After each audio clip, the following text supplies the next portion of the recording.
Meine werten Freunde, ich bin das Simorphix und beim letzten Mal hatten wir bis dato wirklich den emotionalen und storytechnischen Höhepunkt des 6. Lostbelts. Es wurde ja auch mal langsam Zeit, dass es richtig anzieht. Nachdem wir hier Orkney erreicht haben und nun endlich wir mit Mesh wieder vereint sind, haben wir hier die letzten Momente von Aesek, der Retterin, gesehen. Der größten Heldin Britanniens und schließlich auch mehr oder weniger ihr Untergang. Aesek hat hier nun uns offiziell auch ihren wahren Namen gesagt. Morgen. Und glaube ich, ohne große mathematische Künsten, es langt, wenn wir 1 und 1 zusammenzählen können, ist es natürlich dieselbe Morgen, die hier in Camelot herrscht und seit 2000 Jahren mit einer eisernen Hand regiert. Aesek, die verlassen und entsetzt von der Menschheit ist, von allen Verraten, die sie kannte und ihre Utopie in Scherben gesehen hat sich am Ende hier entschlossen, zu dem zu werden, naja, was sie definitiv nicht immer wollte. Sie wollte im Endeffekt das Böse auslöschen und um das Böse auszulöschen, muss sie selbst zu dem Bösen werden. Zu einer Anführerin ohne Emotionen, die das Land beherrscht. Liebe Leute, morgen ist Aesek und vor 2000 Jahren hat sie unsere gute Mesh wieder in die Krypta gesteckt, damit sie hier mit uns wieder vereint wird. Doch, liebe Leute, damit ist natürlich klar, was unsere Aufgabe ist. Nun Aesek, die Retterin, ein für alle Mal zu besiegen und gleichzeitig natürlich auch morgen. Eine Frage habe ich immer noch, und zwar, wieso unsere Castoria so aussieht wie Aesek. Das wurde immer noch nicht erklärt. That's everything I experienced here in Britain. To sum up, there have been 2 irritation of the Pharaohs. Entschuldigung, liebe Leute. Genau, okay, Mesh erzählt es, deswegen muss ich nicht erzählen. Aber eine Sache wird sie nicht erzählen und unsere Verfolgerperspektive wird, ich sage jetzt mal, der Erzähler dieser Geschichte. Wir wissen nicht, wer es ist, aber der hat ja beim letzten Mal gesagt, der Master, der immer hier zusammenarbeitet, uns ein bisschen, hat ihn nun ein bisschen enttäuscht, weil er zwar so glücklich ist und sich auf alle verlässt und der Gegensatz zu ihm ist. Und dieser Erzähler, es kann im Endeffekt nur Oberon sein. Hey, the Savior has been alive for 6,000 years, and she's also actually Queen Morgan. And while Aesek wasn't capable of it, as Queen Morgan, she's able to reshift things. Finally, Aesek also referred to herself as the Fae of Paradise. Does any of that help? Definitely. If nothing else, I now have a pretty good idea as to how the era of the High Queen, that is, the current era Fairy Britain, came about. You do? I didn't get it at all. My only thought after hearing all that was, I guess Japan ain't the only island nation whose people had nothing better to do than fight each other. Gut kombiniert, Sherlock. Believe me, that has nothing to do with being islands. It's pretty much the same in Europe. Wherever there are territorial, religious and or class difference, you're going to get war. That said, since an island nation obviously doesn't have to worry about invaders as much, thanks to its lacks of adjoining land, that warfare does inevitably end up being waged among its own people. But even so, there's nothing off about this Britain.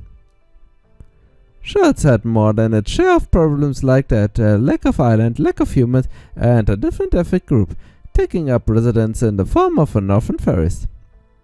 But even so, they should have been able to put aside the differences and come together as a nation sooner. And yet, it sounds like there was no end of war all during the Fae era, no matter how many times the Savior smoothed things over. Do you know what the cause of the constant discord was, Maxi? The Fairy of Paradise? That's right, the Fairy of Paradise, Avalon le Fae. In addition to the clan's turf war, the main dispute was what about to do about her. The opinions were split right in the middle. But before we get into that, I think we better clear up what exactly the Fae of Paradise is. Isn't that right, Artoria? Go on then. It's about time you told them the duty you've known about since... No, the duty you were given when you were born. Easy, Grimmer. You don't have to be that hard on her. You mean I didn't tell you already? That's weird. Guess it slipped my mind. Okay, I can tell you. No, then. It's not like it's any big secret after all. As you can probably guess from the name, the Fairy of Paradise is the fairy that was sent here from Avalon, the planets in the sea. The duty part, though, it's a little vague. When I was born, I heard a voice telling me, venture into Britain and right its wrongs. That's it. That's all I got. I think it must have been the same for my predecessors, the Fairy of the Lake. Apparently, the Fairy of Paradise is a star seated that washed up at a surface from paradise. If she's lucky enough to take root on the surface, she then becomes an infant of sorts, and keeps growing like a human until she reaches her made true form. Most fairies seem to either love her or hate her for that. Morgan must have been a starseed when she washed up in Orkney all those years ago. The Rain Clan's leaders then raised her as her daughter, which ultimately led to Orkney being destroyed. In my case, I'm guessing I first washed up in the Lake District, after which the Mirror Clan leader threw me out to sea. It was probably sheer luck that the fairies of Tintagel found and rescued me. So the clans saw the Fairy of Paradise as their enemy? Well, yes, but not all of them. Sowas wie der Rain Clan eben, aber die wurden halt so zerstört. If nothing else, that of the Rain Clan raised Morgan like she was her own daughter. Thought that also led to the other clans putting aside the difference that just wiped them out. It's the upper class fairies with the most prominent bloodlines who most hate and fear the Fairy of Paradise. And that's because they don't want to form a new clan? I don't think that's it. We've already got a King clan coming and kind of replaced the Rain clan after on. So seeing how they've been a clan changeovers before, I guess it takes more to inspire that kind of hatred. Right on. Remember what we said about outsiders before? Ach so, ja, das stimmt doch. Sie kommen nicht aus Britannien. That's right. The Fairy of Paradise may be a fairy, but she's not a British fairy. As far as the clans are concerned, both Morgan and Arturia are invaders from a foreign land. Well, more specifically, they see them as their rightful heirs. The Rain clan heard the voice of Paradise and decided to follow the Fairy of Paradise. They believed Morgan was truly meant to be the Isle's king. For them, the pilgrimage was probably a ritual meant to return Britain to its rightful king. But the other clans, Winter, Fang and Wing, refused to accept it. Instead, they all banded together to destroy the Rain clan and their hometown of Orkney. Right, that's the fall of Orkney. That took place in the year 4000. But the Fairy of Paradise survived that attack and began to journey to save Britain under the name Aesek. Yep, that was probably the key point. How do you mean? Let's go over the whole timeline briefly to make sure we are on the same page. I hope you don't mind, Arturia, but it'll make things easier for us if we use the BC method of counting. 12,000 before Christ, oder? Before Morgan, PM müsste dann eigentlich sagen. The British Lostbelt, a world compromised solely of fairies, comes into existence. Machen wir es mit unserer Standard-Erzählerstimme. 11,000 BC. This is probably when the first great calamity struck. 6,000 BC. Britain's landmass grows out as far as we call the Scotland. The southern fairies encountered the northern fairies who had been living off the woods found on Albion's remains, and the war spring begins. After the war, the Rain clan and Mirror clan built their own kingdoms where the war was fought. 4,000 before Christ. The Fairy of Paradise washed up at Orkney, which is suddenly destroyed by the Clan Alliance. 2000 BC. The northern fairies arrive from British soil, once again from Ireland to the west. This leads to the War of Summer, which would have wiped out the clans if Aesek hadn't stopped into broken pieces. The northern fairies are then welcomed into Britain as a new clan, the King clan. 400 BC. The War of Autumn. The Round Table, a group of humans and human sympathizers, began an armed uprising in the name of peaceful coexistence. This led to Uta, a human knight, being recognized by the clan as the first king of Britain. But then in Londinium, on the day of Ufa's coronation, a group of insurrectionists destroys the Round Table. Uta is poisoned, Aesek is executed, and the savior is never seen in Britain again. And finally, we come to 1 BC. The year a great calamity wipes out most of the fairies in Britain and puts an end to the Fae era. That's a rough timeline of the major events of the Fae era based on all the information we have so far. So, what's this key point you mentioned? What else? The point where the timeline diverged into a first and second version. Also 00, das Jahr 0, oder? In the first version, the original timeline, the Fairy of Paradise must have been killed in Orkney during the massacre in 4000 BC. Oh, okay, good. In the timeline, Britain experienced a number of catastrophes. And in 1 BC, it ultimately became a completely dead wasteland. The Main are still struggling survivors, but the land would never again the number it needed to flourish as seed. Also, im Endeffekt, das ist der ursprüngliche Lostbelt. Das ist der Lostbelt, aus dem morgen ASIC dann zurück in der Vergangenheit gerayshiftet ist. Und im Endeffekt diese also eben die Erde halt, die eben nicht weiter existieren konnte. I guess that for the next 2000 years or so, it became a vast wasteland, where low-class fairies were just barely able to eke out the substance level of existence, with nothing in the way of civilization. But if the Fairy of Paradise survives the attack in 4000 BC, then we get Fae Britain. We know how now, huh? Gotcha. So she really is protecting Britain, at least technically. That's right. Over 90% of the Fae population was wiped out by the Great Calamity of 1 BC. That's when the depth they incurred at Ludinium finally caught up to them. It all happened on an unpredictable scale. There was the calamity of the beast, which devoured the fairy cities, and the calamity of the flame, which razed everything to the ground. According to the first Grimmer's notes, there are the two calamities that ended the British Lostbelt, however. We still don't know how she did it, but it was after that all went down that Morgan began a new era. Genau, und das ist das, was ich auch noch nicht verstanden habe. She must have used her spell powerful enough to wither the whole damn Tree of Emptiness.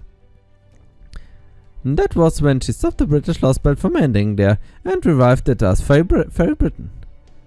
Yep, when she did, the fairies who had nearly been driven to extinction came back as the next generation's successors.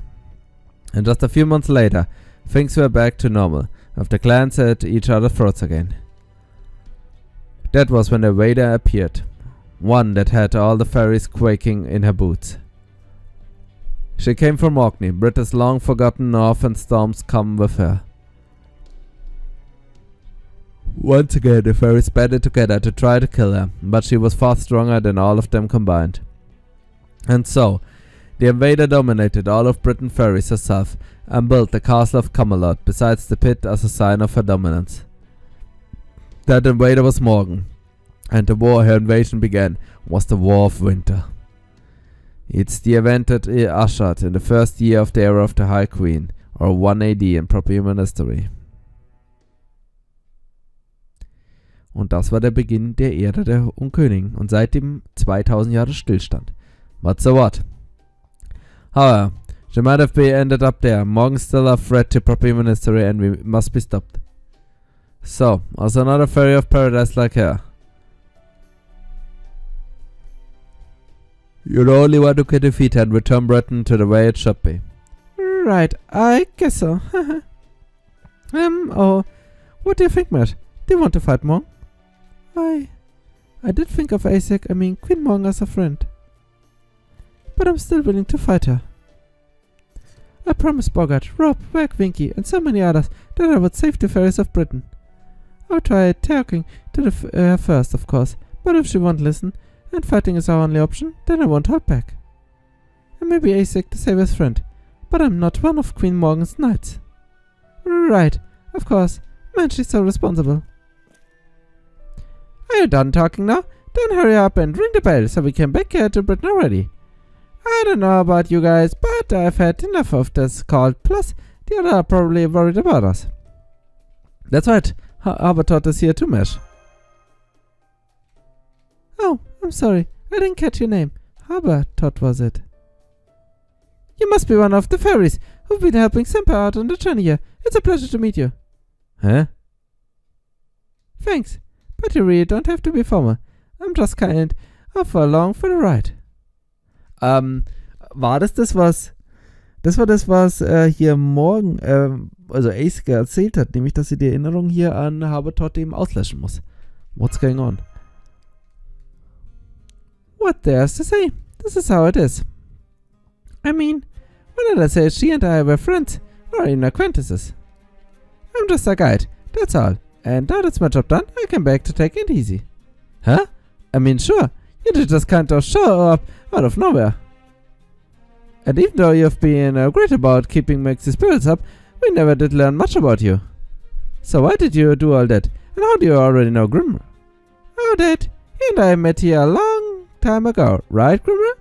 This was all part of your plan, wasn't it? Yeah, I guess so. I probably did plan all this. Nice job, Habertot. Now everything's wrapped up nice and neat. See? I might just be a weak lower class fairy, but I'm worried about Fairy Britain too. Now go on and ring the bell, our child of prophecy. Once you do that, you'll finally be on level ground with Morgan. Alright. I'm still not entirely sure what's going on, but I can't say no to those eyes.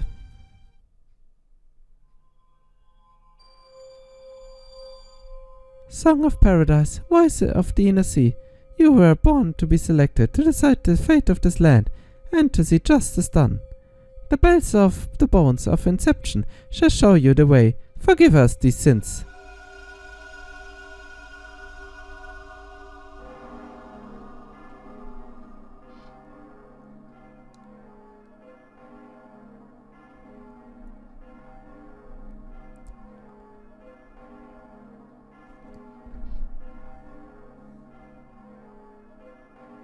Von Salisbury bis Manchester, von London bis hin sogar nach Camelot. Mögen die Glocken läuten. Man, going back was way easier than getting them. Kein doofer Nebel. Then I take it we're headed to Edinburgh next, like we discussed in Orkney. Yep, we gotta go attack the Knocknaria. Last time, she wouldn't even give us a time of day. But now, I trust the leader of the Round Table Army, and she rung 4 of the bells of pilgrimage. Between that and the fact that she and Knocknaria are old friends, she should be more than willing to negotiate with us. Right, Tutorial? Huh? Wait. Oh, wait. The ocean shore? Something on your mind? Oh, I see. We already made it back. I guess I found out. So did the bell ring like it's supposed to? Am I any different now? Don't worry. The bell rang nice and loud, and your production definitely stronger. You might still be a no match for Morgan, but no ordinary fairy stands a chance against you anymore. Yep, Knocknaria shouldn't have any issue with forming an alliance with you now. So, let's march right up to Edinburgh and get this Anti-Queen Coalition on the way. Irgendwie tut mir das mit Habertot echt leid. Das war genau ja das, was Morgan gesagt hat, nämlich wenn sie hier weiter existiert, dass sie eben ausgestoßen wird. An Anti-Queen Coalition, huh? True, if Knocknaria were willing to join us, we'd have enough of an army to give us a fighting chance. But Queen Morgan's been protecting Britain all on her own for 2000 years, right? I honestly don't know if I can even look someone so amazing in the eye. I really hope I can do this. Sag halt was mit Snob Masa. Was ich, wie gesagt, weil mir tut es echt leid, Mann. Es ist, wie gesagt, das, was hier ASIC gesagt hat. Oh, Skill Upgrade, liebe Leute. Endlich! Jetzt müssen wir den auch hier noch beenden. So, machen wir trotzdem. Nur für den Nachwelt. So, passt. So. Und dann geht es wieder zurück. Oh, 24 EP und schon wieder so eine lange Quest. Naja, auf geht's nun, liebe Leute, in die Stadt, in der ich auch war, liebe Leute. Kapitel 20. Chocolate Empire Edinburgh. Bei mir war da aber nicht so viel Schokolade, aber nun gut. Wenn Knocknaria da ist, dann ist es halt das Schokoladenimperium. Wieso eigentlich auch nicht?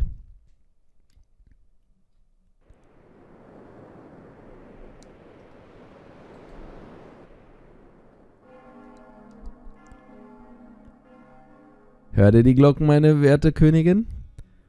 I hear a bell ringing. I hear bones too. The harbor shall return to empty shore, but the calamity shall vanish into the distant sky. It's no signifier of the fairy's apology, the sound of one soul accepting its sins. The round fortress shall burn, and the bell of water shall appear. Once all of them have rung, confessed sinners shall make their acquaintance of the guillotine. And as for the Fairy of Paradise, having fulfilled her role, the child of prophecy shall say farewell to her home.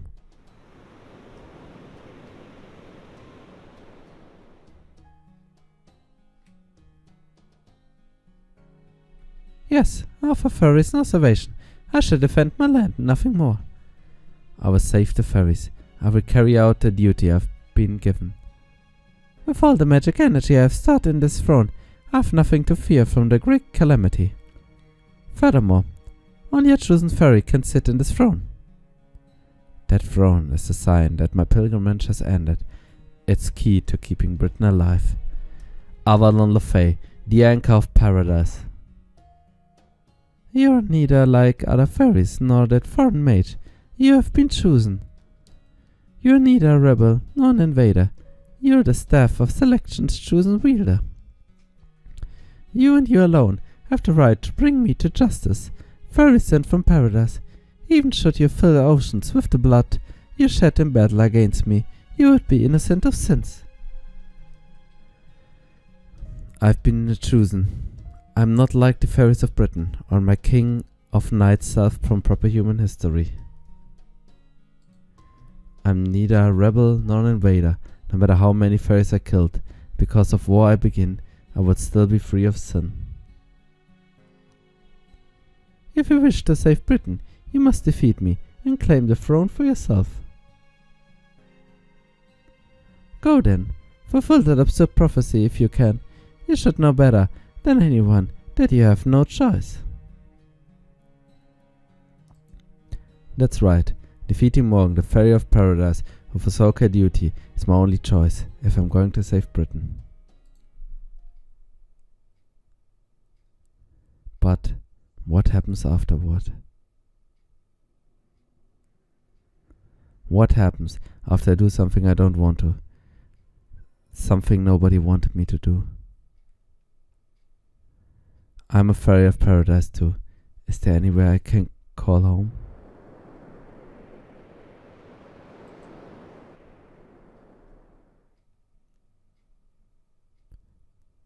Das Schicksal der Auserwählten. Ein Schicksal ohne Ende, ohne Frieden. Hello everyone! You got back sooner than I expected. The way you're standing there kind of reminds me of Benkei a little bit. Huh? Senpai, Da Vinci, who is that and why does he look exactly like her? Frag nicht. Oh, that's right a bit. He's a fairy from the Lostbelt and one of our trusty companions. Don't worry, he won't bite. Der sollte sich am besten. Er wird schon nicht beißen. I see. Nice to meet you a little bit. My name's Mash Kirolite. It's a pleasure to make your acquaintance. The pleasure's all mine, sweet lady. How deliciously polite of you. Hang on. Where though? Weren't you supposed to wait for us in Edinburgh? Yes, I was, but I'm really not staying put, you know. I thought I might run into all you sooner if I wanted near the entrance to the Ashen Shore, so I just ran up there. Alright then, hop in the wagon. I'll make sure to ride Queen's City to Edinburgh as smooth as it can be. That sounds great. I was just thinking I was sick of walking everywhere. That's the biggest downside of being summoned as a custom. Legs get tired away damn fast. One more please. I don't believe we've met before. Oh, my name's Grimmer. I'm Maxie's friend. A friend of Maxie? Then does that mean you're also from Propeller Humming? Ja, genau davon. Proper Human History. PPP. That's the one. Proper Human History. Thank you, Bash. Any girl sought to last year specifically welcome to ride on my wagon. Can I have a second Mesh? Try not to spoil Rhythm Match too much. Es ist nämlich nicht gut für ihn. Right. I'm still not sure what relationship you are or one another, but I do my best to be careful. So, if you're above Max's acquaintance from proper human history, Lopmore Master, that does mean you and Lockroom are two houses of the name to speak. I guess we're the same category, technically. Why? Oh, it's nothing. My intuition tells me that the two of you are the best friends. But I can't help but wonder which of you would win a fight. Wieso? What, you gotta ask? Me, of course. Yeah, that's ridiculous. Ask any fool, and even they can tell their Grimmer would be the clear winner. Exactly, who gives a fig what a fool has to say? Alright, here you, get over here. I take it easy on you only to use the back of my sword. Well, I'm impressed you can tell which of which. What things so dull? It might be a club. Oh! Alright, Punk. You're going down. Muss ich... Hä? Muss ich mich jetzt für einen entscheiden? Muss ich jetzt gegen beide kämpfen? Wieso muss ich jetzt gegen beide kämpfen? Ich dachte, ich kann mich jetzt für einen von den beiden Honks entscheiden. Oh, Leute, das ist ein alter Ego. Ja, kann man jetzt auch nicht großartig mit Oberon arbeiten, das ist das Problem. Aber nun gut, liebe Leute, dann machen wir das auf eine entspannte andere Art und Weise.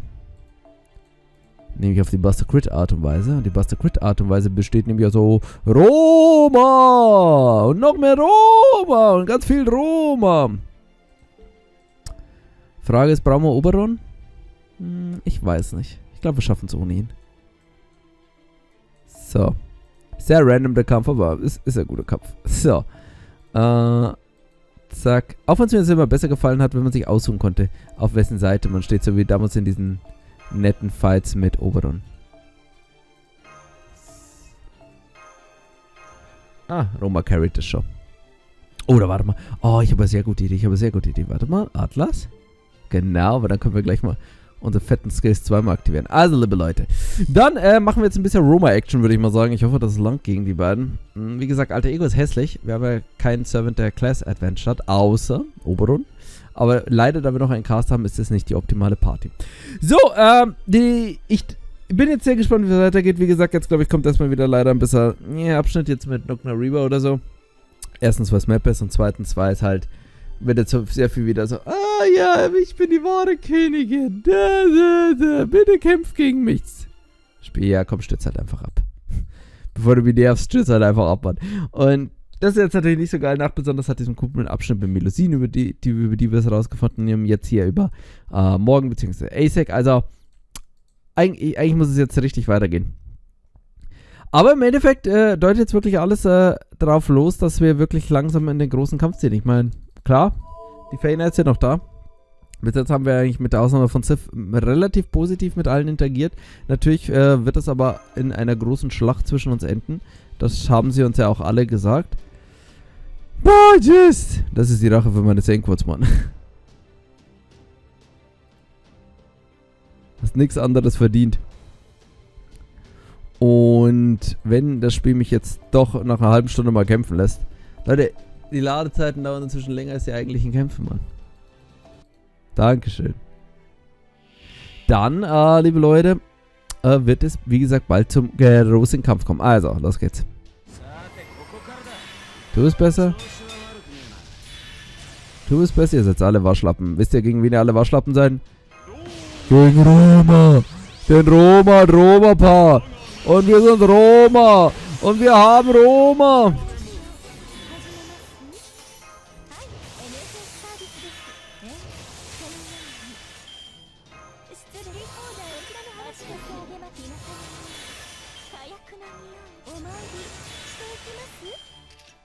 Wir vernichten euch so hart, Mann.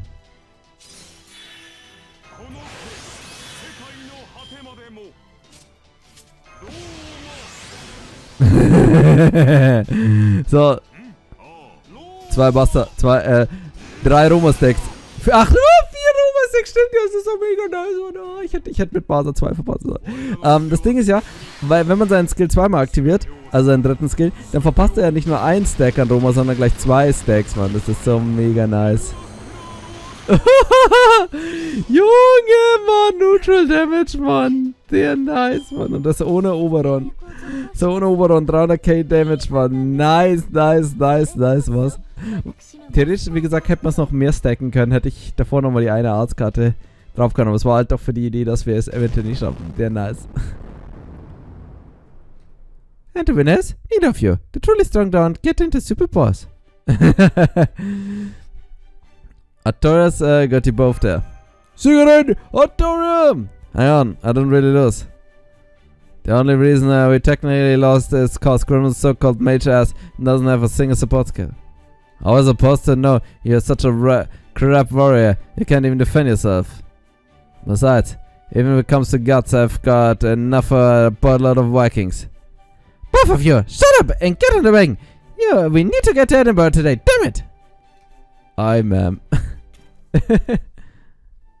Well, that worked better than I thought. Anyway, assuming Groomers boats are walking, the ring only holds 6 people, and there's 7 of us now. What, want me to follow along on my skates?